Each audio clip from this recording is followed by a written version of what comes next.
I'm Sean Larkin. I'm the Manager of Design Services at Plan First in Auckland. And today we're going to be discussing kitchen layouts that actually work. So today is a follow-on from what we started with last week when we looked at the do's and don'ts of kitchen design. So today we're going to have a look at an actual real-life example. This was a house that I was involved with a couple of years ago. Any renovation, really, the principles of a renovation are the same. It's very different to when you're starting with a blank canvas. If you're building a new build, then you design it the way you want to live. So it's a lot easier doing a new build than it is doing a renovation. When you're looking at a structure that already exists, a couple of things that we look at, especially with kitchens, is the layout, of course, which we spoke quite a lot about last week, and also the ventilation.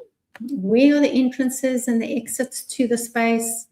Things like plumbing. Where is the existing plumbing? Where is the existing electrical? So we'll have a look at all those things with this real live example that I'm going to be showing you. So this is what the kitchen looked like when they bought the house. You can see that it is compartmentalized. Originally, the kitchen would have been spacious enough, but over time they added on this center island, which really wasn't all that practical because you've got very narrow walkways. The stove, which you see in this image, backs right onto the dishwasher behind. So this was the space. If you look from the other side, you'll see it had one small little window, and the door that you see there goes into the backyard, and the opening on the right is the opening that goes into the dining room.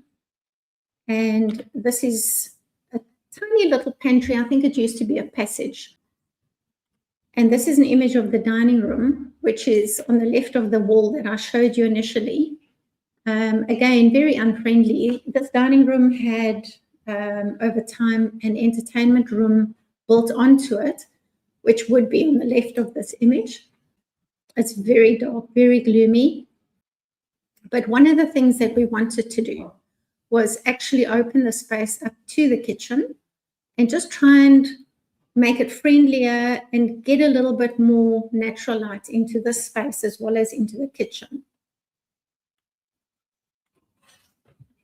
This is what the layout looked like, the original layout. And there's a small little door going into the dining room, as we saw in the images. We've got on the outside wall a double sink, a dishwasher, and directly opposite that we've got the stove, which really does create a lot of congestion if you're using any of those appliances. The fridges are up in the top right of that L shape next to the pantry. So quite a far distance from the stove and from the sink. So if you remember last time we spoke about the kitchen triangle, which includes your cleaning, your cooking, and also your storage. So how we actually approached this project, a couple of things that we looked at first. We've indicated the fridge, the stove, and the sink. And you can see it doesn't really even, it's more linear layout than it is a triangular layout. The next thing we addressed was access between the kitchen and the dining room. We had carte blanche to take the existing kitchen out altogether and replace it with a new kitchen.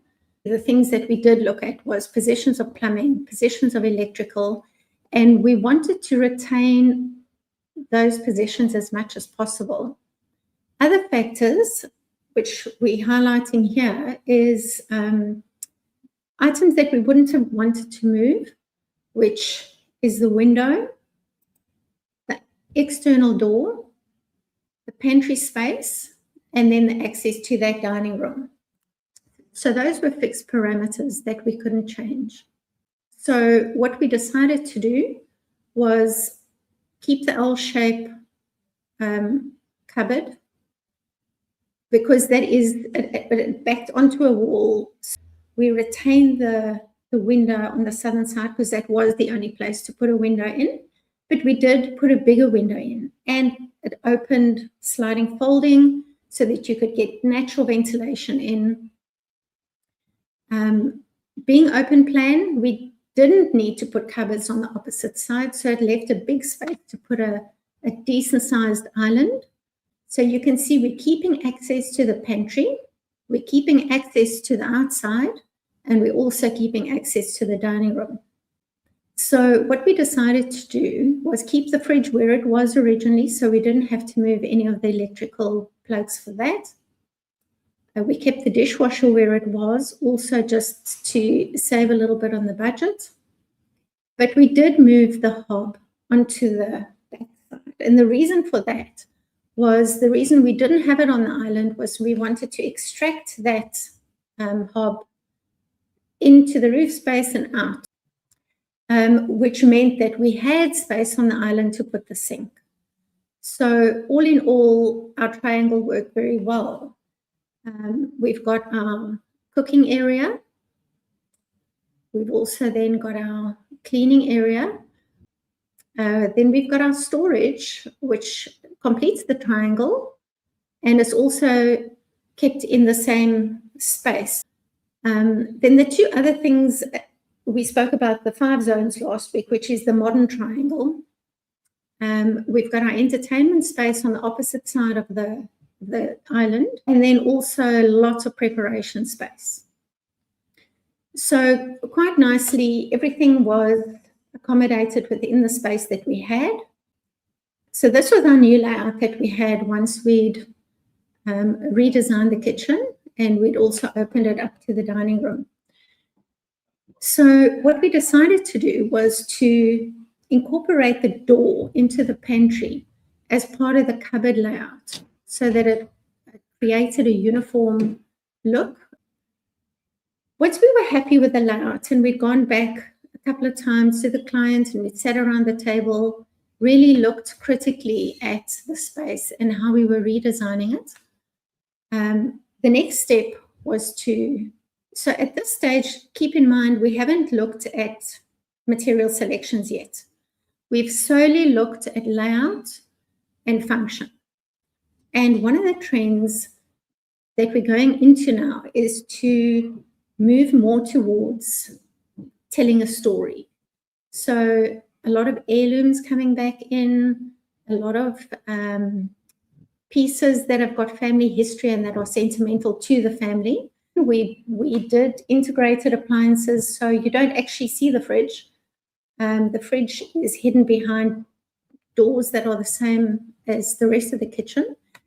So that window we actually replaced, and we made it a fold open so that we can get as much ventilation going through that kitchen and through to the dining room as what we possibly could.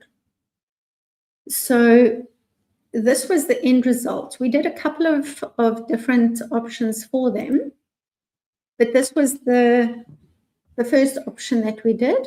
So you can see quite a lot of display space for bringing greenery in, also displaying, it is still storage space, but more sentimental items that the client had, just also so that it's not such a, dare I say, unfriendly space.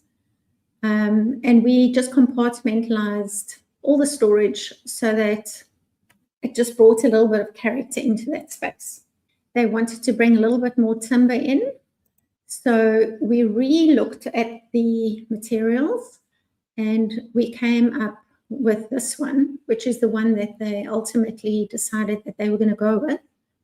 But we also did have a look, just to show you, we looked at a lighter color palette as well. It just shows you the value of doing the layout first and making sure that all that function is in place before you, it's reasonably easy to change material selections, not that easy to redesign the layout once you've started, further down the line and you've actually started with the technical drawings. That was the original kitchen, and that is what we turned it into. So exactly the same space, but just by opening up one wall, it gives you a completely different feel. Another thing that we did is the new owner didn't like the fact that the ceilings were so high. They wanted to actually just modernize it and have flat white ceilings. So that was also something we did. You'll see in that image as well. Maybe I'll just go back to these. You'll see that we've used layered lighting. So we've got the ceiling lights, we've got the pendant lights above the island, and we've also got LED lighting underneath the cupboards so that that kitchen is well lit at all times. Each of these different layered lights were on different switches, so they didn't have to have everything on. They also had dimmers on them so that they didn't have to have fully bright lights at all times. But look, I've made a note of some of the questions that we did get last week. And I'm just going to go through a few of them. So the first one is, what is the biggest kitchen mistake you see? And I can quite convincingly say it's layout, bad layout. It causes frustration with clients. But I would say a very close second would be insufficient ventilation. And I'm talking natural and artificial, and also insufficient light. Look, how much should I spend on a kitchen? So generally, the rule of thumb is between 5 and 10% of your build price. If you're building new, a kitchen is one of the most expensive rooms in the house, because it's got a lot of plumbing, it's got a lot of electrical, a lot of built-in appliances. So next week's topic is going to be extremely exciting. We're going to have Jib with us next week, and they're going to be talking about their curve line product, as well as acoustics in a home. Thanks so much for joining.